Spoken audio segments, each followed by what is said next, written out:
Bueno, en primer lugar, muchísimas gracias por invitarme nuevamente a participar de estas jornadas que son sumamente enriquecedoras a todos los que trabajamos en algún punto en informática en salud, pero sobre todo para mí que vengo del campo de la medicina. Así que muchísimas gracias. Esta presentación es a los efectos de mostrarles lo que comenzamos a trabajar nosotros el año pasado en la Facultad de Medicina de la UNE, considerando de que, como ustedes saben, entre el enero del 2020 y enero del 2021, la cantidad de gente que utiliza teléfonos celulares y que utiliza internet y demás ha aumentado considerablemente, sobre todo a los efectos de la pandemia, ¿no? Y que Argentina es uno de los países que utiliza mayor tiempo en promedio en las edades entre los 16 y los 64 años, lo que es Internet. Entonces, como estábamos en ese punto de tener que ir a la virtualidad completa, ¿no? El año pasado, como nos ocurrió a todos, se comenzó a desarrollar un sistema, un software en nuestra facultad para poder realizar telemedicina, hacer teleconsultas y demás, y este software, que fue desarrollado completamente por el equipo de informática de nuestra facultad, se denomina LinkMed. Este sistema comenzó a funcionar el 21 de septiembre del 2020 y consiste básicamente en un consultorio virtual que es accesible desde cualquier navegador web, que tiene servicio de videollamada integrada y que nos permite gestionar la historia clínica, pero también gestionar los estudios, notificaciones, envío de mails, etcétera, y también los diferentes perfiles de usuarios, los turnos, las recetas y demás. Y lo último que ha estado ocurriendo es el desarrollo ya del sistema en forma de app, que el desarrollo de... Perdón, Viviana, que te interrumpa. ¿Estás compartiendo algo? Porque me sale que activaste compartir pantallas, pero no se ve nada compartido. Ah, perdón. Pensé que a lo mejor estabas hablando primero, viste que uno hace una introducción y después muestra. Entonces, por las dudas, que para no perdernos lo que estuvieras compartiendo. Vuelvo a compartir, entonces. Ahí, a ver. Entonces... A veces tenemos que probar una o dos veces hasta que compartimos. Yo arranqué igual también, ¿eh? Bueno, son cosas que pasan. A ver. No me está dejando... ¿Tenés una presentación local? Sí, tengo una presentación, sí, ahí está. A ver. Nos sale que estás compartiendo, pero no vemos. No la tendrás minimizada y necesitas ponerla, o sea, abrirla. ¿Viste cuando te dice compartir pantalla y vos elegís qué pantalla querés compartir? Deberías elegir la pantalla donde tengas minimizada la presentación de PowerPoint. A ver. Supongo que ahí. Ahí se ve. Perfecto. Perfecto, entonces, perdón, no me había dado cuenta. No, no hay problema. Lo que pasa es que pensamos que a lo mejor estabas haciendo una introducción antes de compartir la presentación, por eso no te frenamos antes. No, por favor. Bueno, entonces, lo que estaba mencionando era que habíamos desarrollado este software que se llama LinkMed, y que el software consiste en todas estas cosas que les estaba diciendo, que es un consultorio virtual con servicio de videollamada integrada, y que lo último en el desarrollo del software es que ya se ha desarrollado la app para Android y está en desarrollo la app para iPhone. Por otra parte, esto supongo que es un poco más técnico, ¿no? Y les va a servir más a los técnicos que a mí en lo particular, pero bueno, estos son los datos que tiene el lenguaje de programación en PHP, un framework Laravel, y tiene datos encriptados y tiene certificado de seguridad. Entonces se han tomado todos los recaudos, digamos, sobre todo en cuestiones de la seguridad, que es uno de los grandes riesgos de la telemedicina y de los grandes temores que tiene la gente que empieza a trabajar en telemedicina. como ocurrió, digamos, el año pasado en todo el país, pero particularmente en nuestra zona. Entonces, LinkMed, este sistema es para la atención de pacientes, y en él están profesionales médicos de familia, kinesiólogos y kinesiólogas, enfermeros y enfermeras, un gabinete de psicología y psiquiatría y asistentes sociales. Este software tiene un espejo que lo llamamos CIMED, y el CIMED es LinkMed, pero para la simulación. O sea, lo utilizamos dentro del gabinete de simulación para la capacitación de nuestros estudiantes y el desarrollo de determinados tipos de habilidades, actitudes y digamos, competencias en general dentro de lo que es la gestión de programas de salud o la gestión informática de nuestros estudiantes. Nosotros comenzamos el año pasado la prueba que empezó en el 20 de septiembre con nuestros estudiantes, porque LinkMed había empezado un poquito antes con los profesionales. Incluyó el inicio solo a la carrera de medicina. Actualmente ya las 3 carreras de la facultad están trabajando en CIMED. Los profesores y los técnicos, a los que los profesores enloquecemos un poco, ¿no? Porque en general muchas veces no solemos manejar mucho los sistemas. Entonces, en esta plataforma que es idéntica a LinkMed, pero que es CIMED, para ella se desarrolló un manual de usuario, tanto para el profesional como para el paciente.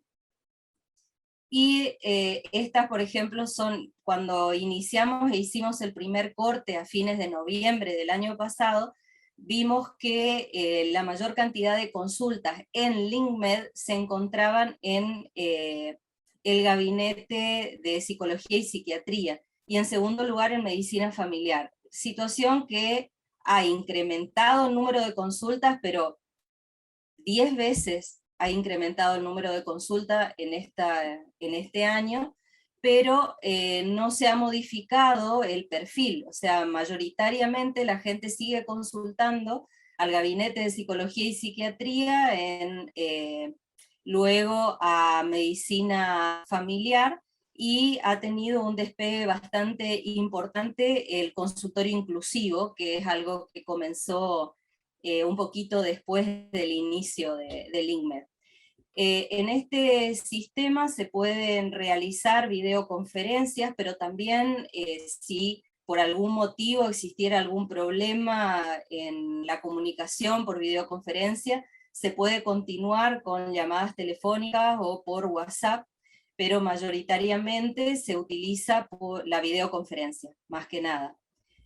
El CIMED tiene el ingreso, este es el ingreso de CIMED, donde todos los estudiantes se les asigna un usuario y una clave para participar como pacientes y también para participar como profesionales, porque esto es una simulación, ¿sí? Entonces pueden trabajar entre ellos. Entonces, se comenzó trabajando de esta manera. Cuando se ingresa en CIMED se puede ver solamente estas 3 ventanas, que no es lo mismo que en LinkMed, pero en CIMED se puede ver medicina familiar, enfermería y kinesiología.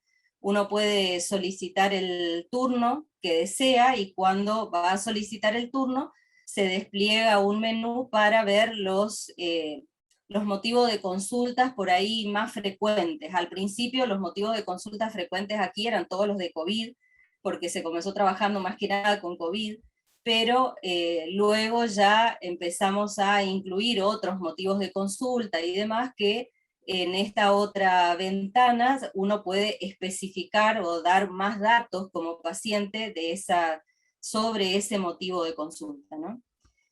Y luego puede elegir el turno, el profesional con el que quiere atenderse, y se pueden subir estudios que uno tenga, que los tenga digitalizados, por ejemplo radiografías o fotografías de los laboratorios, o todo lo que pueda digitalizar, se puede subir en forma de archivo en este lugar y a partir de allí se genera la consulta.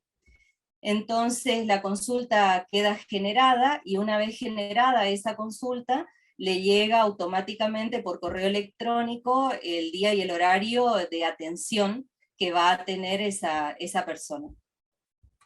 Entonces, cuando el profesional ingresa, lo que ve es el nombre del paciente, cuándo solicitó el turno, el estado, dice generada porque todavía no fue atendido ni está finalizada, y puede ingresar a verla, a hacer la consulta. Al ingresar a hacer la consulta puede hacerlo por videollamada, que mayoritariamente lo hacen por videollamada, y luego llenar todos los espacios de lo que sea la historia clínica, que las características de la historia clínica que se desarrolló en LinkMed es igual a la historia clínica electrónica que tiene la residencia de medicina familiar de la facultad. Nuestra facultad tiene una residencia de medicina familiar y una de enfermería comunitaria. Entonces la historia clínica se coloca aquí, se pone el CIE-10 que tiene que ver con el motivo o la patología o el motivo de consulta, y luego se da por finalizada, cancelado, o incluso desde aquí se puede derivar a otro profesional. Este espacio dispone, además de todos los espacios estos, como ustedes pueden ver, de una agenda que va, digamos, guardando sus turnos y demás. También contiene un vademecum, del cual se puede consultar para hacer las recetas. Las recetas se pueden enviar directamente al paciente, lo mismo que la solicitud de los estudios. Una vez que esto se ha hecho, uno puede decidir finalizar la consulta. Entonces, lo que aparece después es la historia clínica del paciente, y esa historia clínica va a tener todos los campos, o sea, se llenan todos los campos que tiene la historia clínica y se guarda en un formato PDF. Si esta historia clínica en PDF, los estudiantes, por ejemplo, las pueden bajar porque yo no puedo acompañarlo a hacer una videollamada, o sea, ellos la tienen que hacer solos. Entonces sí tienen que escribir la historia clínica, y la historia clínica la pueden bajar y la pueden, de hecho la entregan en el aula virtual para que uno pueda evaluarlos a través de lo que han realizado. Previamente a los estudiantes pacientes se le asigna una patología, se le asignan estudios de diferente tipo que pueden utilizar durante la consulta para enriquecer justamente esa llamada, digamos. Entonces, esta fue la primera vez que hicimos, que fue con los estudiantes de la práctica final obligatoria el año pasado. 148 estudiantes participaron. Primero se dio una charla introductoria sobre el tema, se les mostró cómo funcionaba el sistema, se puso en el aula virtual los manuales de usuario, se puso el enlace para ingresar directo a CIMED y que no tuvieran que buscarlo, se les asignaron los usuarios y demás. No importa todo lo que uno planifique, siempre hay algo que no hiciste, y siempre hay muchas cosas que los estudiantes te pueden señalar, y está buenísimo porque nos permitió mejorar. Entonces decidimos cuáles eran las competencias que queríamos que adquirieran, y entonces definimos las competencias relacionadas a las competencias que deben acreditar a finales de la práctica final obligatoria.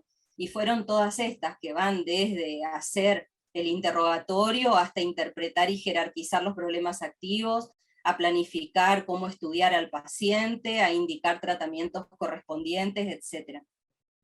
Entonces, todos los estudiantes, y nosotros tenemos muchos, estos eran 148, este año ya iniciaron a hacer teleconsulta los de quinto año también, y tenemos en promedio 272 a 300 estudiantes por año. Entonces todos los estudiantes realizaron en ese momento 1 o 2 teleconsultas, todos realizaron historias clínicas y fueron calificadas sus historias con una rúbrica que fue desarrollada y validada para este punto, digamos, ¿no? De todos los estudiantes, 30 tuvieron que realizar la teleconsulta nuevamente, algunos porque habían tenido problemas técnicos y no habían podido desarrollarla, y la mayoría porque creen que escribir una historia clínica en teleconsulta significa escribir así de sintético, ¿no? Y cuando uno les dice que no, que escribir la historia clínica es escribir la historia clínica, de la misma forma que la haríamos delante del paciente en el consultorio y demás, entonces, bueno, algunos de esos mitos se destierran, pero cuesta, esos cuestan. Entonces, cuando se les preguntó qué habían pensado, qué habían sentido ellos, le preguntamos si utilizarían la teleconsulta ellos como pacientes, o sea, lo harían o no, y bueno, la mayoría dijo que lo haría, aunque un porcentaje interesante dijo que tal vez, y algunos dijeron que no. La mayoría dice o dijo en ese momento que había aprendido de la teleconsulta y que cuando participó como médico se sintió muy satisfecho, digamos, ¿no? Y entonces le preguntamos qué habían aprendido y nos dijeron que aprendieron a brindar apoyo y contención al paciente, a interpretar estudios diagnósticos, a indicar tratamientos correspondientes. Fíjense que la mayoría habló de indicar los tratamientos, de formular las hipótesis diagnósticas principales o de gestionar los problemas del paciente. Entonces, ¿cuáles fueron las barreras con las que nos encontramos con el uso de la tecnología con los estudiantes? Porque con los profesores puedo decirle claramente que la barrera es la tecnología, y es el deseo de aprender a usarla y de entender la importancia. Entonces, la barrera con los estudiantes fue que la tecnología era nueva, o sea, no la habían utilizado nunca. Y aunque todos nosotros pensemos que los estudiantes que tenemos ahora son nativos digitales, ellos no son nativos digitales ni de las plataformas educativas, ni de las plataformas de teleconsulta. Ellos son nativos digitales de otras cosas, o sea, son nativos de los juegos en línea, de la Play y de muchas otras cosas más, lo que les facilita el uso, pero eso no significa que nacieron sabiendo cómo manejar la tecnología. Por otro lado, otro de los problemas fue la generación de usuarios, porque teníamos que generar usuarios como pacientes y usuarios como médicos, entonces no podíamos usar el mismo correo electrónico para las dos situaciones, por lo que hubo que generar correos electrónicos ficticios para los pacientes. Una enorme dedicación de nuestros compañeros de la facultad de la parte de informática, porque asignarle y hacer uno para cada uno de los estudiantes es un cierto trabajo, ¿no?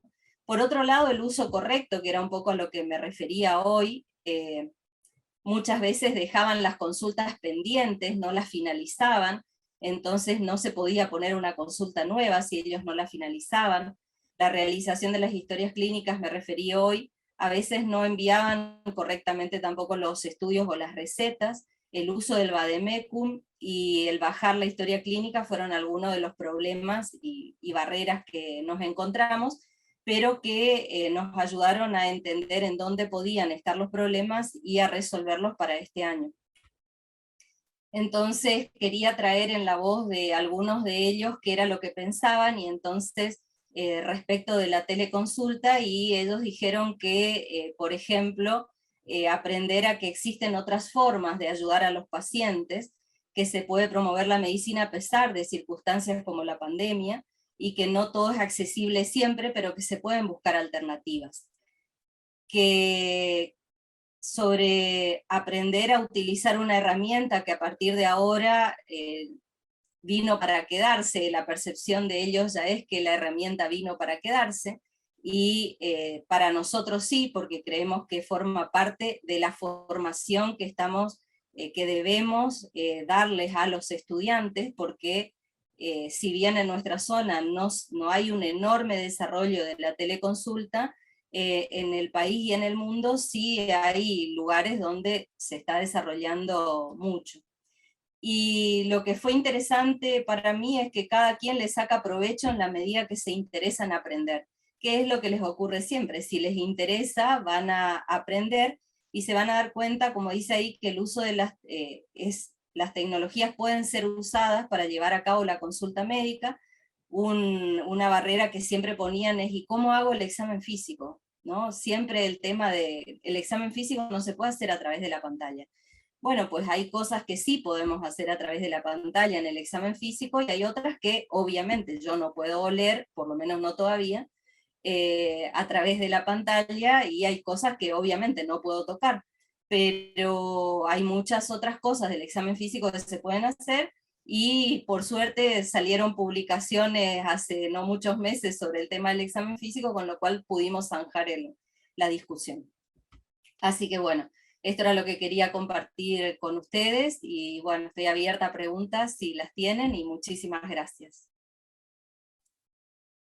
Muchas gracias, Viviana, muy interesante. Yo me quedé pensando en cuando vos hacías mención a las barreras, ¿no? Mientras vos hablabas, yo preguntaba, bueno, cuáles eran las barreras que seguramente aparecieron desde el lado de los alumnos, pero también desde el lado de los docentes, con estas nuevas tecnologías, ¿no? Y qué acciones ustedes, desde el lado de ustedes, aplicaron para poder enseñar también a los docentes a que utilicen esta nueva tecnología y puedan enseñar y transmitírselo a sus alumnos. Sí, nosotros con los docentes, sobre fines del año pasado, iniciamos una secuencia de capacitaciones que denominamos adecuaciones didácticas.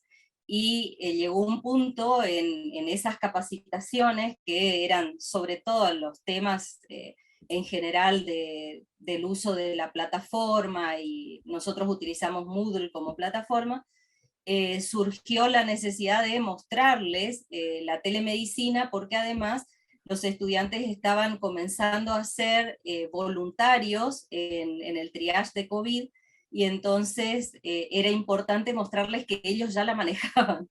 Con lo cual en ese ambiente se hizo la capacitación para el uso del software con los profesores, donde los profesores lo vivenciaron, o sea, ellos participaron como pacientes y participaron como médicos para poder verlo desde los dos lugares, y fue a partir de allí que en muchas asignaturas se comenzó a incluir la teleconsulta o el uso de CIMED dentro de las prácticas, digamos, ¿no? Porque es una práctica. Claro, perfecto. A ver, no sé si por el chat tenemos alguna pregunta más.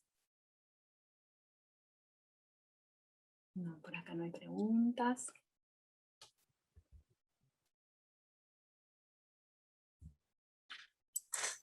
Sí, yo por ahí lo que quería señalar, escuchando a la Viviana, es que digo, como la experiencia completa, donde dentro de una práctica de simulación, a su vez pudieron evaluar otras prácticas, porque ustedes contaban, por ejemplo, que evaluaban la confección de historias clínicas con rúbricas, que eso puede ser otro trabajo aparte, ¿no? Después las competencias para poder desenvolverse mediante la teleasistencia, y que pudieran incluso hacer todo. Muchas veces lo que nos pasa con la simulación, sobre todo con sistemas de información, es que a veces no podemos simular todo el escenario real.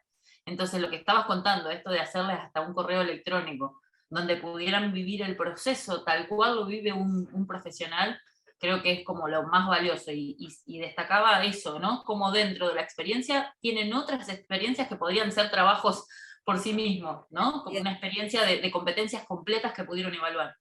Además, yo la escuchaba recién a Jen cuando estaba hablando, y hablaba de que el término competencia como que ya queda corto, ¿no?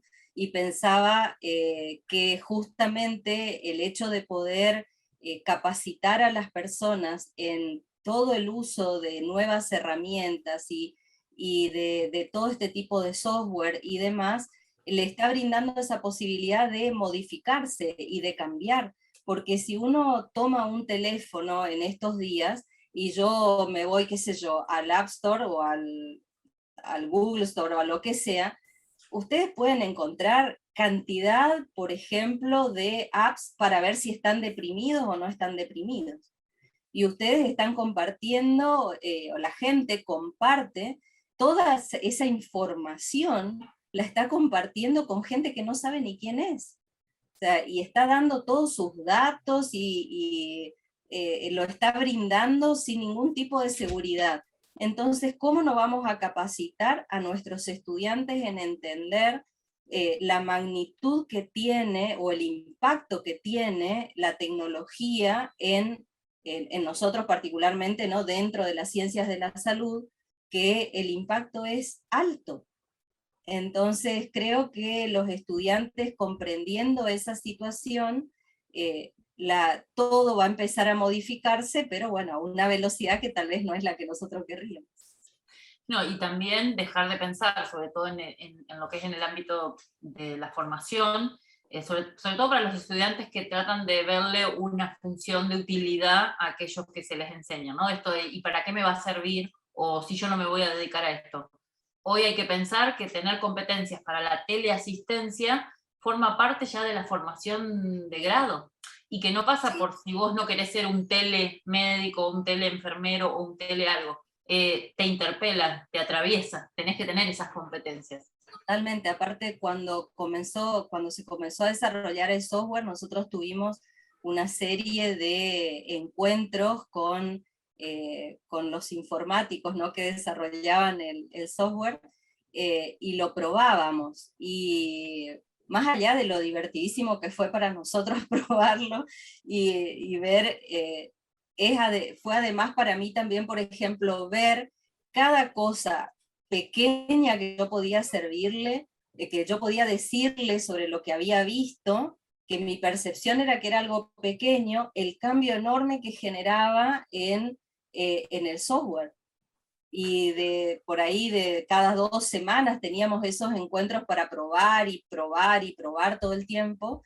Entonces creo que también es muy interesante poder tener toda esa retroalimentación. O sea, que los estudiantes nos den esa retroalimentación, que los profesores nos den esa retroalimentación, porque por ahí yo desde mi perspectiva, tal vez ahí, si bien yo soy una convencida de la tecnología, o sea, a mí nadie me tiene que convencer de nada, tal vez mi perspectiva no es la misma que la de otros profesores, y tal vez eso pueda enriquecer mucho. Así que creo que es muy interesante el camino y bueno, vislumbro que va a seguir, con lo cual no, creo que vamos a seguir desarrollando. Perfecto. Yo te quería preguntar, desde la génesis de cuando se pusieron a pensar en esta herramienta, ¿no? ¿Cómo empezaron? Esa mesa chica, esa primera persona que vino con la idea o ese equipo docente, digo, ¿cómo se conformó ese equipo más allá de la gente de informática, que seguramente hubo un desarrollador, un programador, pero cómo, ¿no? Si tenían una pedagoga que los acompañaba pensando en qué contenido, en un diseñador, ¿cómo era esa mesa chica, digamos, de pensar este software? Sí, yo creo que se pensó desde informática, se empezó al revés. Se pensó desde informática, por el jefe de informática y por Augusto, que es el que me acompaña a mí en este desarrollo, y ellos se lo presentan al decano, así, ¿no? Queremos hacer esto. Y nosotros tenemos un decano sumamente proactivo, muy, muy proactivo. Si vos querés trabajar, él te brinda todo lo que querés para poder trabajar. O sea, en ese sentido no tenemos problemas. Y eso impulsó mucho. Después se sumaron muchos de los profesores de la práctica final obligatoria. Yo fui una de las últimas en sumarme porque yo pertenezco a la unidad de pedagogía universitaria y tecnología educativa. Entonces yo fui una de las últimas porque tengo esa cuestión de tener el conocimiento de lo pedagógico y también de lo disciplinar. Entonces yo fui probablemente una de las últimas en incorporarse al sistema, ya cuando el esqueleto del sistema estaba armado. Y ahí fue donde, sí, ahí empezamos a hacer un montón de cambios. Los cambios de la historia clínica, de qué tiene que ir arriba, qué tiene que ir abajo, qué sería importante que esté, por qué sí el CIE 10 y por qué no el CIE 10. O sea, todas esas cuestiones sí se comenzaron a trabajar después de que el esqueleto, digamos, estuvo armado, pero la idea surgió de los chicos en informática. Perfecto. A ver. Nancy dice felicitaciones, el logro que el alumno haga un juego completo, porque no solo deja de plantearlo al mostrar las competencias adquiridas, sino también habilidades plásticas en un logro maravilloso. Sí, tal cual. Ella es docente también de medicina, así que lo hablan desde su experiencia. Excelente. Bueno, Vivian, muchísimas gracias. Muy interesante el software, muy interesante de lo que nos contaste. Así que, bueno, muchísimas gracias por estar este año también. El año pasado también nos acompañaste. Así que, bueno, te agradecemos por estar siempre presente. Bueno, muchas gracias. Que sigas muy bien. Gracias a todos los que estuvieron. Ahora hacemos un breve break